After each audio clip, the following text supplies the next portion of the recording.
Rewind-A-Dynamite from the post-wrestling site. AEW, lighting up the fuse. Sit back and enjoy the bubbly as we hear from John and Waiting.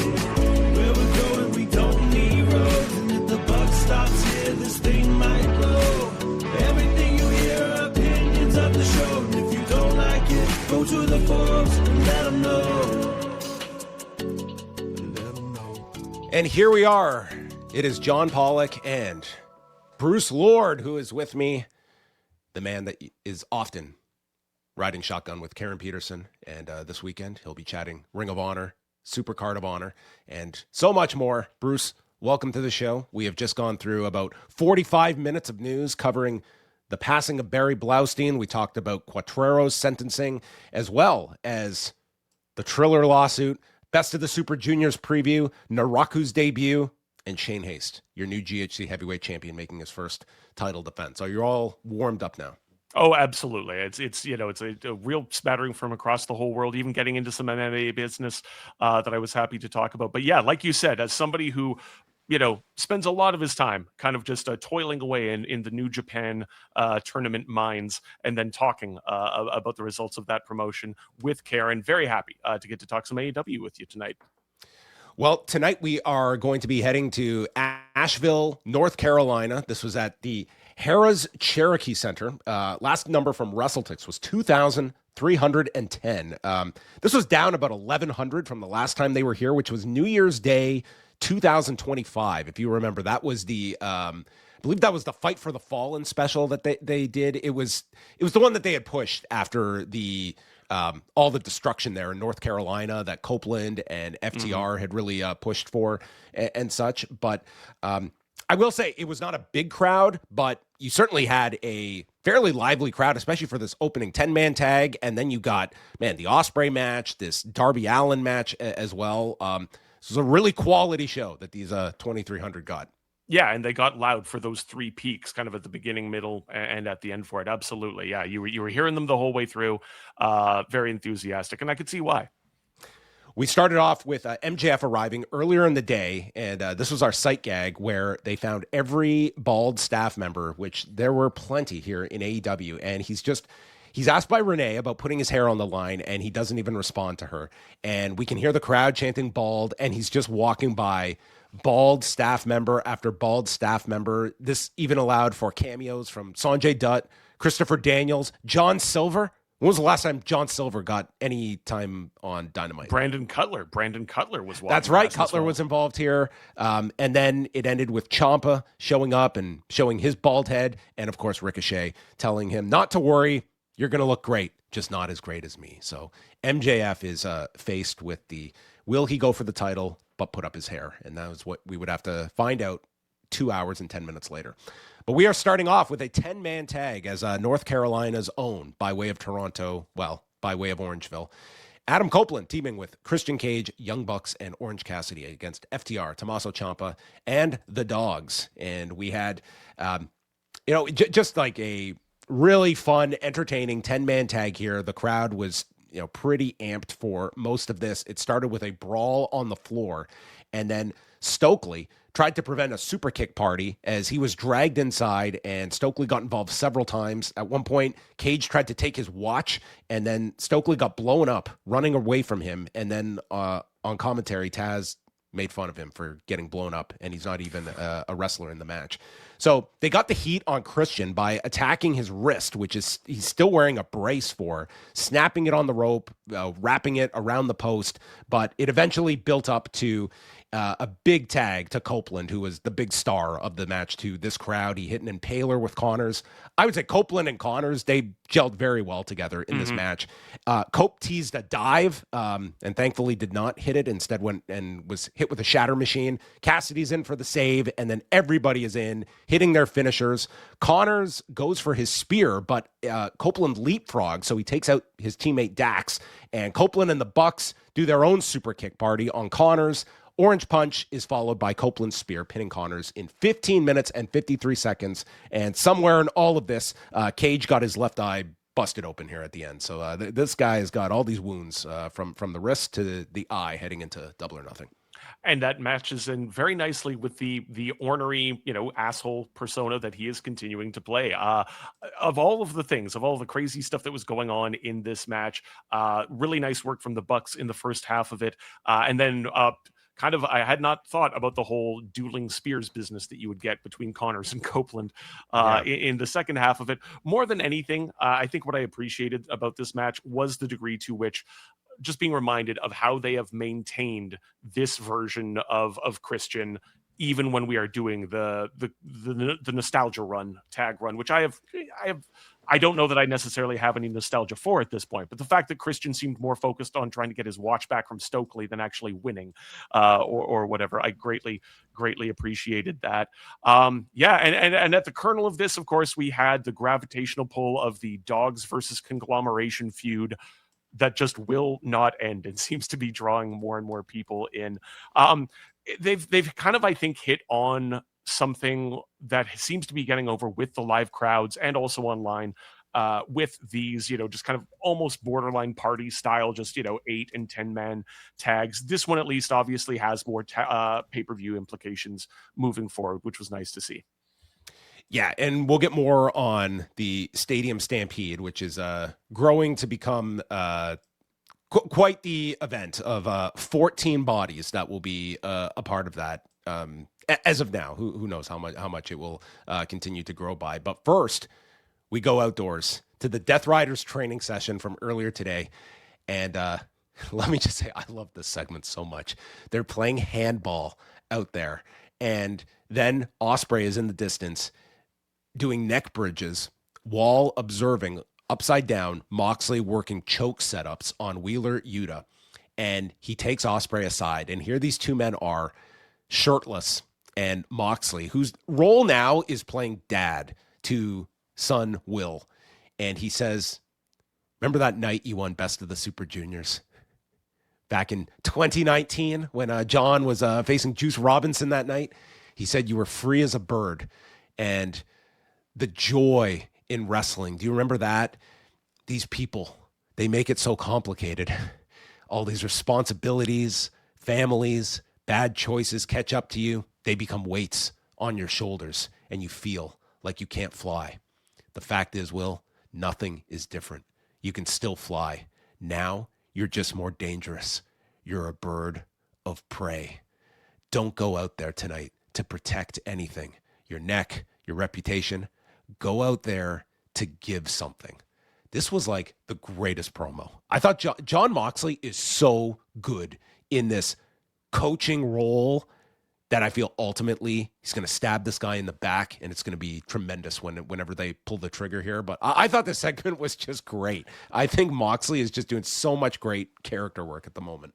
And to the point I was making about Christian a minute ago, the fact that all of this still seems completely simpatico with everything we have had from him since the, initially sketchy beginning of the Death Riders, whether he has been facing Hangman, whether he was trying to break Ospreay's neck 6 months ago or whatever it was, gutting his way through the Continental Classic, acting as kind of, Ospreay's dad or senpai here, there is such a consistency to the character, to the philosophy and the values or attitude about pro wrestling that he is espousing, that it draws you in. It's a very, very interesting needle that is being threaded with this Mox Ospreay business at the same time that a very interesting needle is being thread on the other side of the Pacific between Ospreay and Newman. I thought that this segment worked so much better than that kind of, I thought, cheesy abduction segment a few weeks ago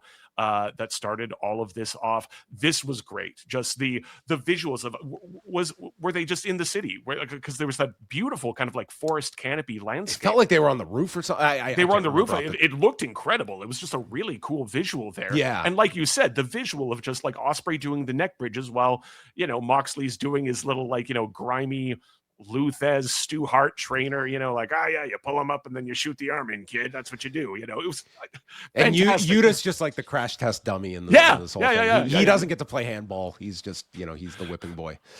Then we go backstage to the Demand, who are with Mark Davis, who of course won the national title over the weekend, and They bring in Andrade El Idolo to join their dream team for Stadium Stampede and the Dogs. So we now learn this is a 7-on-7 match, as we would learn. So over the weekend, Jack Perry, he loses the title, and then he says he's bringing the Young Bucks and Kenny Omega to Stadium Stampede, but to join Jericho. And my thought was, okay, well, it's a 5-on-5 match. That means the Hurt Syndicate was a misdirect. No, the Hurt Syndicate are part of this as well. So we have a 7-on-7 match for Stadium Stampede. That's too many. I'm sorry. It's too many. Yes. I thought exactly the same thing. I thought that the Hurt Syndicate and Khan and Leona were just getting shoved to the side. But no, some of the Anarchy in the arena matches have worked and kind of had this kind of chaotic brawl, Tupelo concession stand, whatever type feeling. But from what I remember, the ones that are specifically branded as Stadium Stampede tend to rely on a lot more kind of like pre-set up, pre-primed environmental. You kind of have to leave the arena itself, sort of, and go to pre-tape elements or Hangman and Omega drinking beer and milk, and Darby being thrown into a pool or whatever it might be. And that, I feel like that sort of stuff was a product of lockdown era wrestling and having to get creative with empty stadiums or get creative with pre-tapes, but it's just not something that I'm really interested in seeing that much of now. I don't mind kind of an all over the arena, brawl. That's fine. But if it does get into that very, very, high concept, high prep, pre-tape stunt business, I don't know if it'll really hold my interest, especially having to cut back and forth between 14 different dudes for however long this is given on the pay-per-view. And then we're going to go to one of the strangest matches in Dynamite history. It is Speedball Mike Bailey, who is accompanied by Kevin Knight, against Westbrook. And Westbrook, him and Bailey start off, and they're doing all these like counters to one another, and they're kind of doing their best like RVD, Jerry Lynn impressions. And then Bailey Irish whips Westbrook into the corner.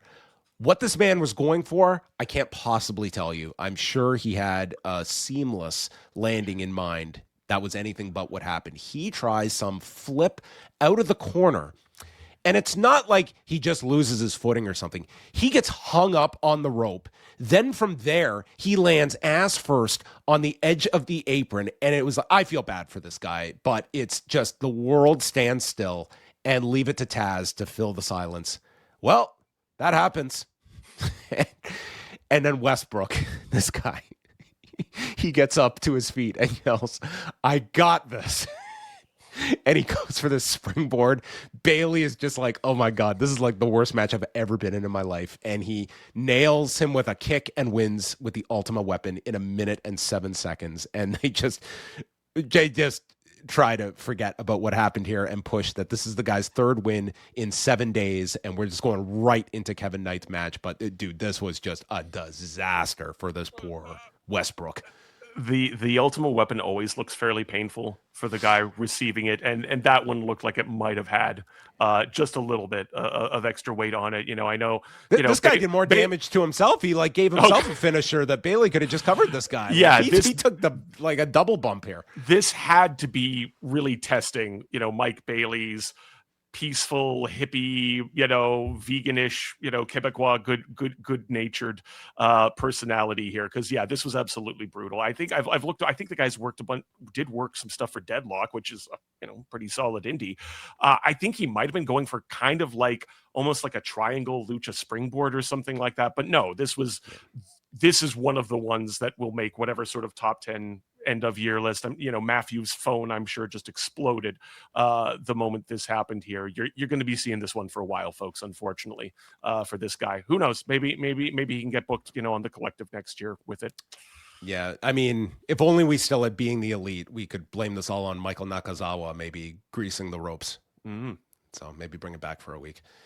We go right into Kevin Knight and his open challenge, and that leads to the return of Brian Cage, who he's done some independent shots over the last month, but we have not seen him in AEW since March of last year.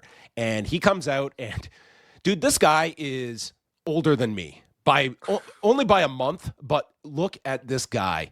And that's all that Renee can say for her. It's like, he's even more jacked. And this guy's not missed any workouts during his time away. He looks insane. And we go right into the match. And it is Cage taking the majority of the start here. And eventually it's just Knight mounting an offense to counter. And he, after getting thrown across the ring, there's a springboard missile dropkick by Knight. And Cage gets sent to the floor. Knight goes for a Tope Con Hero, and he is caught. And he goes for a Rana, sending him into the steps, to which Taz says, "Those poor steps." And Bailey is at ringside, and several of the Don Callis family members are in his corner. So Bailey just takes out Lance Archer. He wasn't even getting involved in the match. He's just, enough with this guy. Maybe Bailey was venting his frustration from 5 minutes ago, and hits him with an Asai moonsault off the top. And then we get a deadlift superplex from Brian Cage and a leaping DDT, which Knight tried several times. He finally hits it after the distraction of Bailey and Archer on the floor. And then, in the greatest save ever, Knight goes for his leaping Rana in the corner, which he's hit a million times, but he just doesn't get all of Cage. And he's going down, and Cage grabs this guy, not by the waist, by the legs. And this powerful dude just powers him up, saves the spot, and it's turned into the leaping Rana, and from there into the UFO splash. So it's like both of them probably realize, like, this is the prelude to the UFO splash. This is a pretty important spot. We can't just move on from this.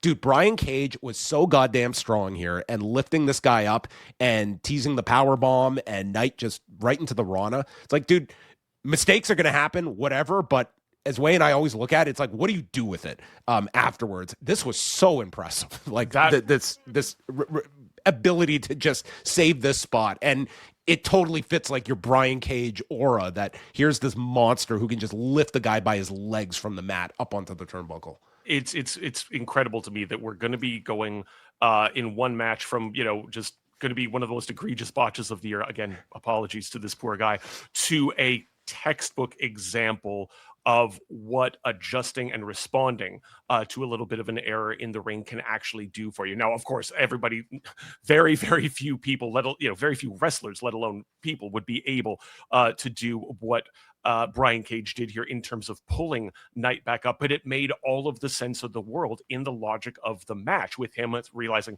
I can grab him and pull him up from a powerbomb from this position. Everything, once you realize that that's what was happening and how that spot was going to be saved, I got chills off of that if I hadn't already gotten them off of him catching Knight the first time. The Tope Con Hero spot was really impressive too. Brian Cage looked very good here in this first match back. Half of my notes here are just like, holy crap, look at this guy, shredded lettuce, beard looks amazing. I have to admit, a couple of years ago, I think it might have been, if I'm remembering correctly, Melissa Santos, his wife, who was kind of grumbling a little bit on social media about, his position within the company and everything like that. And there was part of me that was sort of thinking, okay, well, he's been injured for a while. We're just going to let the contract run out and, part ways. I gotta say, one, obviously, like, this look and this match, absolutely a fantastic bid for the role that he can play in the company moving forward, but also kind of with the form that the Don Callis family has taken on since he left, with guys like Davis and the obviously the also on the IL Doyle in the mix.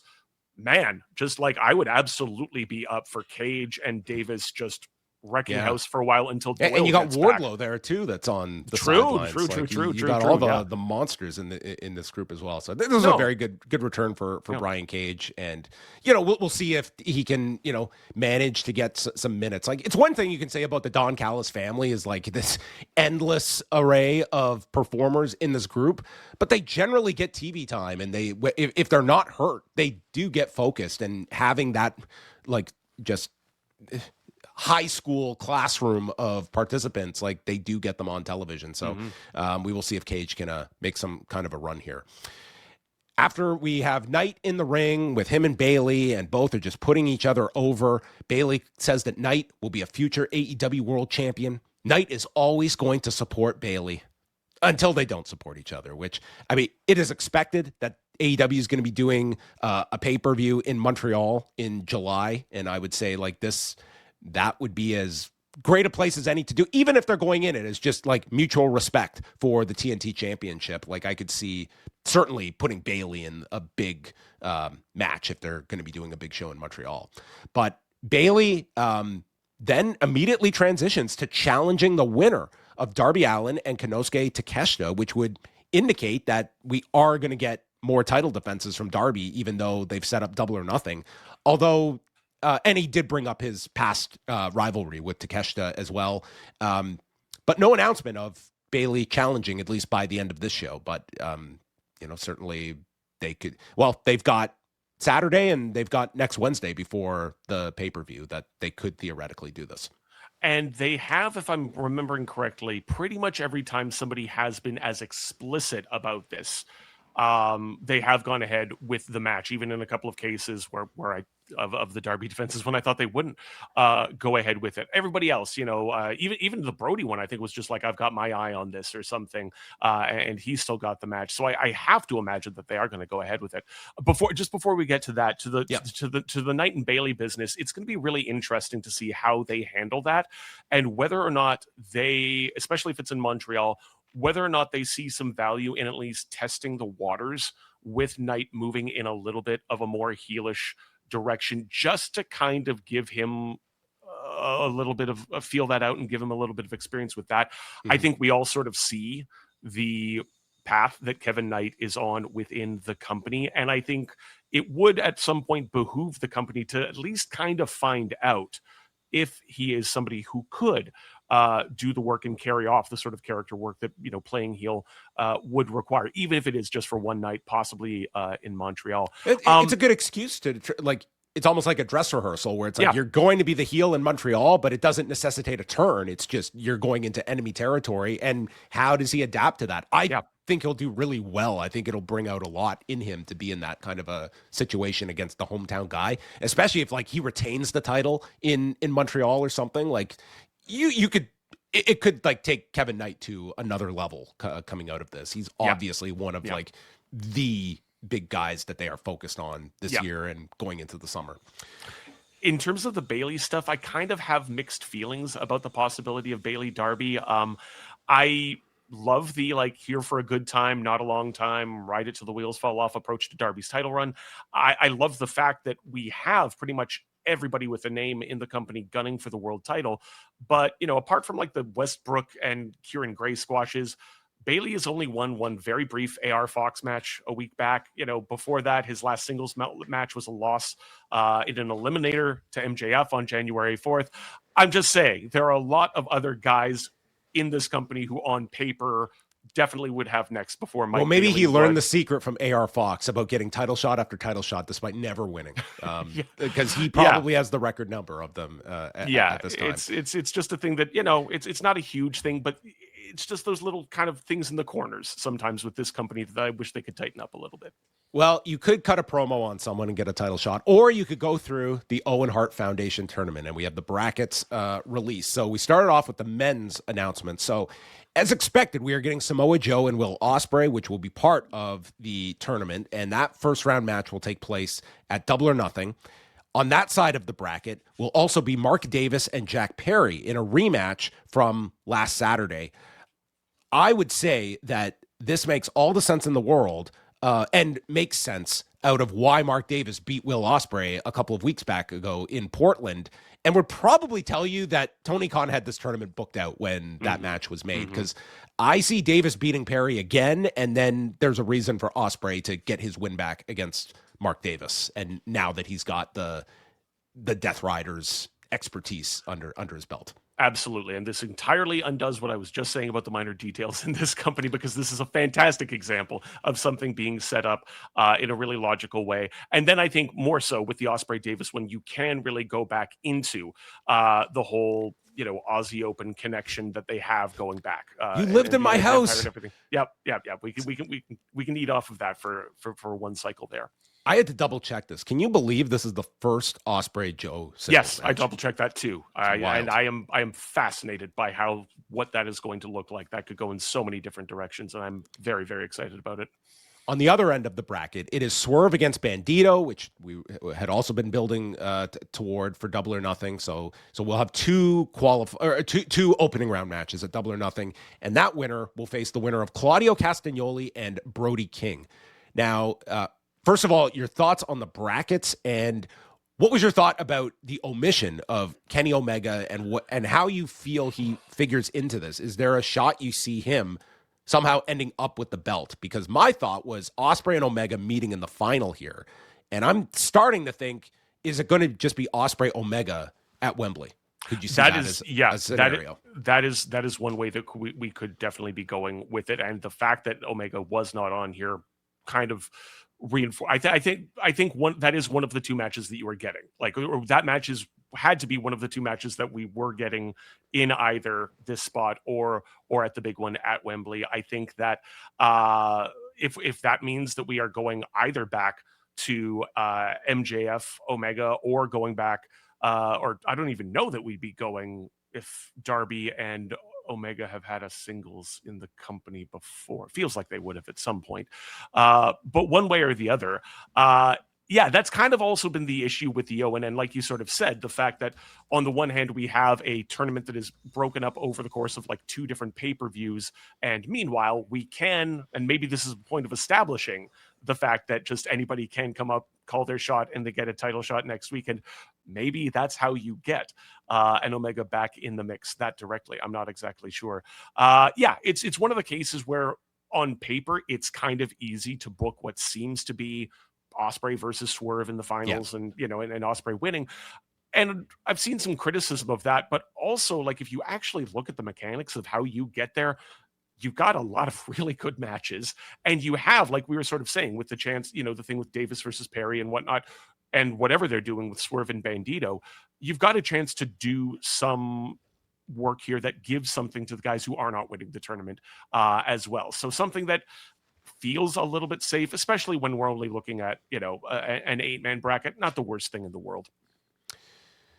And yes, the tournament final will be at Forbidden Door on June the 28th. And I'm going to skip ahead here. Let's just go over the women's brackets while we have it. They separated them on the show. But I find the women's brackets to be a lot more not so much more interesting, but there were definitely some interesting names, I would say, attached here. So we have Persephone, who reportedly had been dealing with an injury we haven't seen in a couple of weeks, taking on Hazuki.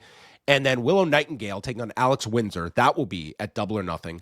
On the other side of the bracket, Athena against Mina Shirakawa and Sky Blue against Saray, who just today had announced she's taking a month off for, quote, neck maintenance.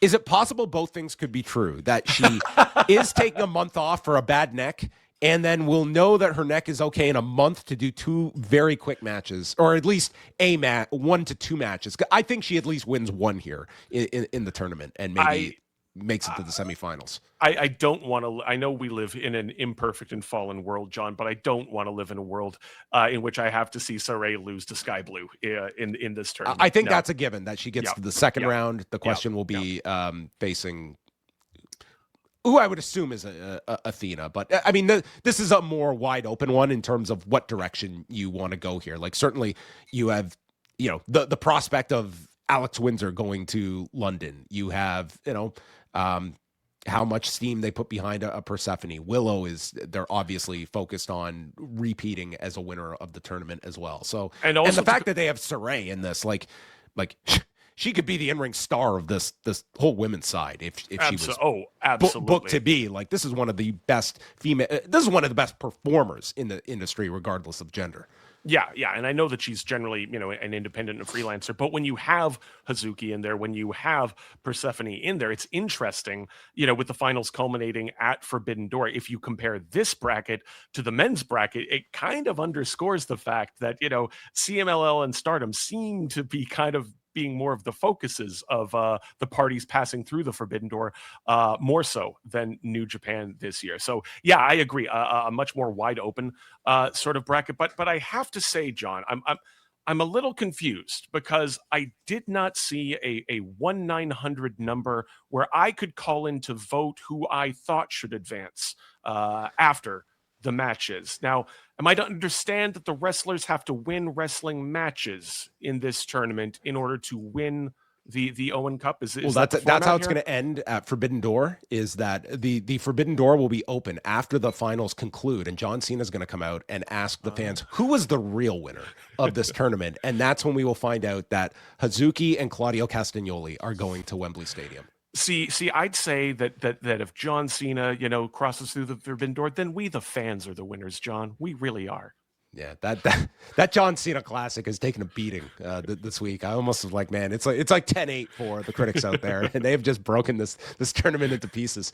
I imagine this Owen Hart tournament is going to be booked a lot more and have a bit more effectiveness, at least from the very beginning stages of what sounds like the remnants of a plan from God. John Cena and company. So from the brackets, we go backstage to Jack Perry and his trusty knife. And he addresses Mark Davis. He says, "You're built like an Australian grizzly bear, yet you still needed help from Ricochet, cracking me over the head with a golf club." He threatens to break his skull at Stadium Stampede, and then they're going to meet in the Owen Hart tournament, and I'll prove that I'm a better wrestler than you, and I'm a future world champion. Two tall tasks for Jack Perry to prove to many skeptics out there. And if you don't like that, fuck you. I'm glad he's off the bus, I suppose, but knife throwing kid who swears, bad boy who swears that your mom wouldn't like you bringing home Jack Perry still is not moving the needle for me. The matches are good. He's a consistently good performer, but it is just the presentation of the character is something that has really started to interfere with my enjoyment of those matches, I have to admit, at this point. Yeah, I see him going 0-2 against Mark Davis because I don't see him. I don't see a Jack Perry semifinal match with Ospreay. No. But speaking of Ospreay, he's been cleared, folks. Doc Sampson gave him his blessing after going to Japan and having some work done by Marina Shafir to take on Ace Austin, who is quickly becoming like my performer that I'm enjoying the most, just getting slotted in here. Like, it is just such an example of like the depth that this roster has, where an Ace Austin, like this guy would just be tearing it up in any other company in the world. And I'm glad he's getting like his little 15 minutes at the moment. And I just getting ahead of myself here. I thought this match was just incredible. And Austin, like, you look at this match and it's like, you think all this praise for I thought Austin was like really impressive in this match. Some of his, like, the creativity with his movement and how seamless he is from one sequence to the next. I just thought he looked great in this. And the Ospreay story is that, he is now learning more from the tricks from the Death Riders, and he starts attacking the arm of Ace Austin. And this is just kind of building in the early part, and you can see Austin clutching his arm, and then he kind of breaks away from it, but then later in the match, he's going back to the arm, and it would pay off with the finish here. But Austin ducks a hidden blade, and there's this spinning flatliner that Austin delivers, and then he does this springboard into a twist and is caught with a Liger bomb in midair from Ospreay. And as they trade strikes, Ospreay busts out a rolling elbow, tries for the Stormbreaker, and then it's Austin teasing the fold, but it's avoided. Ospreay connects with the hidden blade. Austin collapses, and then instead of going for another hidden blade, Ospreay channels his pick for the best of the Super Juniors in Kushida, where he just penalty kicks this arm into the back row of this Asheville, North Carolina crowd, and applies an armbar and gets the submission in 15 minutes and 40 seconds. And afterwards, he shakes hands with Ace Austin, puts him over. I love this match. I just thought it was such an great story that they had here with the arm, trying to introduce a new finisher for Ospreay that he's picked up from the Death Riders as well. And I thought Austin was just excellent match from him too. It built so easily and fluidly out of everything that we were talking about with the preceding Death Riders segment, and the idea or the question, right, of what extra thing, what extra techniques, what extra attitude Ospreay needs to learn or take from a Moxley. So having him go against someone who is not exactly a mirror image of him, but has a lot of commonalities with him, is, as you sort of said, the sort of person who can work a technical style, but also has that very inventive, seemingly off the cup, inventing moves out of nowhere, and was able to kind of take it to him at a technical level in a match that was very different from what we normally and from what we have seen of Ospreay since the return. You know, almost like a New Japanish type start with all the arm locks, quick counters off the top, the ducking and the countering of the hidden blade. I like the fact that you have Ospreay including like the story of the ring rust since the injury and since the Mox loss, the Davis stoppage, right? It's a much slower burn than you would expect for an Ospreay match. To our point earlier about the cage and night spot, I don't know if the stumble on the flip out that allowed that Austin had that allowed Ospreay to get the hidden blade was intentional, but if so, bravo to Ace Austin for that. He has had a lot more television time in the last 2 months than he's had, you know, since I think in total since he joined the company in August, but he's been making a meal out of it. And fine, look, we all knew who was winning the match, but the actual story of it, I think, was something that he really, really more than carried his part of it up, and then was able to kind of like, I think, sell for and showcase that extra little bit of meanness in the kicks, in the punts, and ultimately in the armbar that were the actual focus of the match for Ospreay. Samoa Joe and the Ops come out minus Hook, and Joe explains that you could have had a bye in the tournament because that's what he would do for a friend. I don't know if that would make the most compelling tournament booking, but he said, instead, Will, you chose to be a lapdog for the Death Riders. I don't put leashes on my friends, so he unleashes Shibata and Anthony Bowens, but instead of outnumbering Ospreay, he gets backup in the form of the Death Riders, who come out and they outnumber the Ops, who back up, and Ospreay gives a look to Moxley, and he's got these guys have his back, at least for now. More ammunition for Callum Newman to fire at Will Ospreay the next time he's getting some digs in at his old senpai. Whenever Death Rider Billy. Yeah, fantastic. Backstage, Renee is with Don Callis and Konosuke Takeshita, and they get approached by MJF, who reminds Takeshita that he beat him 3 years ago, and he thinks Takeshita is going to win the title tonight, and he proposes, after you beat Okada at Double or Nothing, how about you and I meet for the title? And they shake on it. Callis is alone with MJF, says, that was really nice of you. And MJF is like, I didn't mean any of that. I'm having a panic attack. I can't become a bald freak. No offense. And he hands the Dynamite diamond ring to Callis for Takeshita to use tonight. Andrade walks in and just waves all of his hair in MJF's face. And Andrade reminds Callis he too wants a title shot as well. So Darby is booked from now until like July. He's got TV dates all lined up. Yeah. And of course, we had Andrade making a point of getting in, one more how in at the end there. I will say I liked MJF in this segment doing the disingenuous switch from putting Takeshita over to just getting back to his own paranoia and everything. And that gets to a good portion of the heart of what MJF's all about.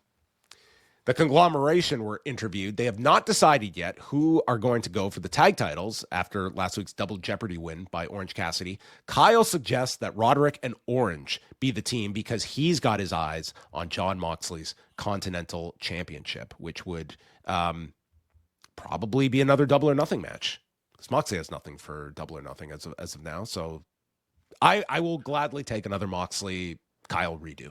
I'm very glad that they are calling back to it. The fact that, when I was in Rogers Arena in Vancouver and Kyle O'Reilly came through the Goofy Friends sitcom set door, and I just sort of thought, okay, right, we're just back to goofy old Kyle O'Reilly, just doing this type of comedy, which I don't think he's especially good at. And I was sort of thinking, like, are we ever going to call back to the really, really excellent business that he had with Moxley?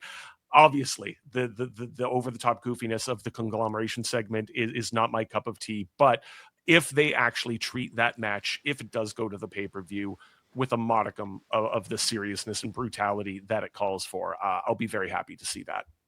And given that they're renewing that rivalry, it really does play into the Ospreay story to get like a TV match out of him having to showcase his submission game with a Kyle O'Reilly. Like that could be a fantastic TV match any time over the next like month or so, if you want to go that direction. And he's, he's got Moxley in his corner or something like that. So then Willow goes over the fact that she has won the Owen before. She's going to win it again and have all the gold. And they want to bring back the word of the day, but this would be sacrilege without the man who disperses the word of the day. And that leads, you thought Kyle O'Reilly's return was not a big enough deal. We got Mark Briscoe just walking into the backstage segment. He's back, and the word of the day is reunification. And he issues a challenge to Tommaso Ciampa for next Wednesday. And he's also going to be on Collision in his hometown of Salisbury, Maryland on Saturday. And by the end of tonight's show, your focus for Collision was Mark Briscoe in his hometown and the Divine Dominion's 5-minute challenge. That is all that they announced for Collision. Yeah, it was really hard to tell because Mark was really making a meal out of we all know what Mark Briscoe verbiage sounds like. And I was trying to tease out, was an actual match or an opponent or anything for Collision announced in the babble that came out there. But at best, we know this man will probably have some kind of a match against some opponent or opponents if it's a tag. And that is the hook for 2 hours of Collision on Saturday as of right now. If nothing else, I really respect his ability to just, in a very classic territorial way, to be able to just move from target to target, match to match, opponent to opponent in about 3 seconds and just cycle through whatever bits of business he has to get through. But yeah, him and Ciampa should be great. I think like the Darby match did so much good for Ciampa that I think expectations for that will be really high. Triangle of Madness against Jamie Hayter, Alex Windsor, and Hikaru Shida. They mentioned that Chris Statlander has a minor injury that prevented her from appearing tonight, but she'll be fine for the 4-way at Double or Nothing. So they brawl on the floor. Julia Hart got hung upside down the barricade and just kind of hung there. Blue and Windsor then meet on the barricade, but some balance was lost. Shida teases not tagging Jamie Hayter, who's coming for the tag, but then ultimately extends her hand and enters. So there was no problem there after the tease of it. Tekla does her spider walk spear combo to Shida, but the save gets made. Sky Blue interrupts a 2 birds, 1 stone by grabbing Hayter from the floor. And after Windsor avoids the code Blue, she sends Blue to the mat with a headbutt. They hit a double clothesline, the Hayter and Windsor do.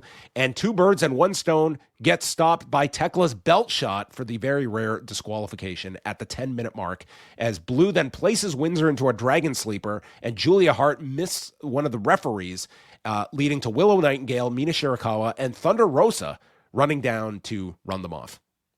I thought this was fairly flat. Hayter and Windsor having to kind of fight from underneath against, Julia and Sky is a little bit of a hard sell. And I don't mind a DQ finish every now and again, but it's coming after not much in terms of the way of in-ring.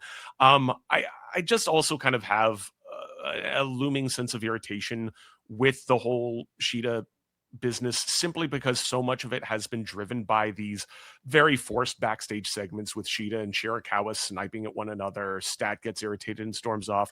I just don't know that the juice of the Statlander Shida match as the payoff to this is going to be worth the squeeze. In terms of path forward for, Tekla, the 4-way, it's fine, I suppose, as a little bit of a placeholder there. But yeah, not really doing a lot for me. Yeah, it seems as though Tekla is kind of missing that.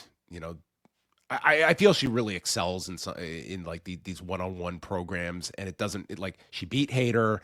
It doesn't quite feel like she beat Statlander for the belt. It just doesn't feel like she has that big opponent at the moment, and that could be a Mercedes. That could be any number of the women. Like if they were to do like champion versus champion with Willow, it feels like that big program is probably coming. But this sort of feels like we're just keeping her busy right now with like this section of the women's division that is sort of just running in place. And I think there's almost maybe there's some internal concern about putting any sort of, babyface competitor up against her because of just how popular she is. And the fact that we did see her effectively kind of eat up Statlander from that perspective before the match even happened. So There was a vignette for Roosh and going over his history with CMLL, Ring of Honor, the win streak he is on. So you could probably add him to the future championship challengers list as well. They're obviously building him up for something really big because they're really putting a big focus on him.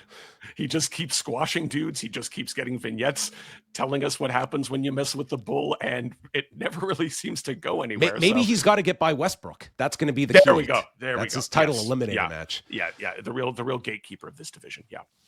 And then, in maybe the greatest replacement title match, when one challenger is not available, we get Darby Allin and Konosuke Takeshita, as they had explained that Okada had to go back to Japan. Sounded like it was a legitimate reason, and they had to put Takeshita in this spot, which, I mean, it certainly can work here for the story that they're doing with Okada and Takeshita's rivalry. We saw some highlights from Fairway to Hell over the weekend, which, I mean, if you missed this show, it was such a fun hour of television. I really hope they make this a yearly stop at this place because, a totally insane match with Darby in the main event of that one with Pac. Callis is on commentary wearing the diamond ring, and Darby in record time is bleeding from the mouth. Takeshita teases the belly-to-belly onto the steps, which... Now that Darby has done that spot once, all he needs to do is tease the spot, and it will be enough to frighten the audience, and he never needs to take this again. That being said, he will absolutely take this again. So Takeshita then goes for a power drive knee missing and runs his knee into the steps, and the coffin drop onto the edge of the apron gets caught, and Takeshita launches him into the air with this blue thunder bomb, dropping him onto the floor. But then, in what I'm going to deem the craziest move of this match was Takeshita hitting this power German off the top turnbuckle. He got Darby so high up, and Takeshita took just as much of this coming off as well. This was totally crazy. I don't think I've ever seen this. This kind of a German with both guys coming off the top like this. Bridging avalanche German into a pin. I don't know how you work this and have it not just be legitimately a threat of just breaking Darby Allin's back in half. It looked brutal. This is one of, I think this has to be one of the top 5 or top 10 craziest things Darby Allin has ever allowed anybody else to do to him. Yeah, this one was just it was an insane visual. El Clone runs down, distracting the referee, allowing Callis to slip Takeshita the ring. But Takeshita's hesitant, and then he throws the ring away, which amazingly ended up on MJF's hand by the end of the night. So they got the ring back. He did say that he was giving Don his 5th most favorite ring. Oh, okay. Yeah. Okay. I think in kayfabe, he's given one each time that he has won it. So, yeah. Well, Darby goes for a code red off the turnbuckle and into the Last Supper, but Takeshita survives. There's a coffin drop to the floor with Takeshita standing. Then he uses a scorpion death drop on top of the steps and hits another coffin drop, this time to Takeshita, who's laid out on the ground, rolls him in for a 2 count. The coffin drop, the latest attempt, lands on the knees, and it's Takeshita with the power drive knee, goes for the power bomb. It's turned into the scorpion deathlock. Darby is just clinging to this man's feet to try. This was not a Bret Hart application of the Scorpion Deathlock / sharpshooter, but Takeshita he had this great facial reaction and reaches the rope.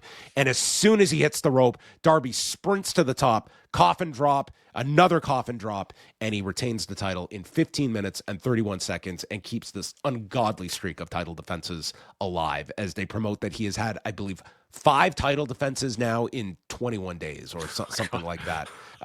That might include the MJF title match, but regardless, this is just an insane run that this guy is on.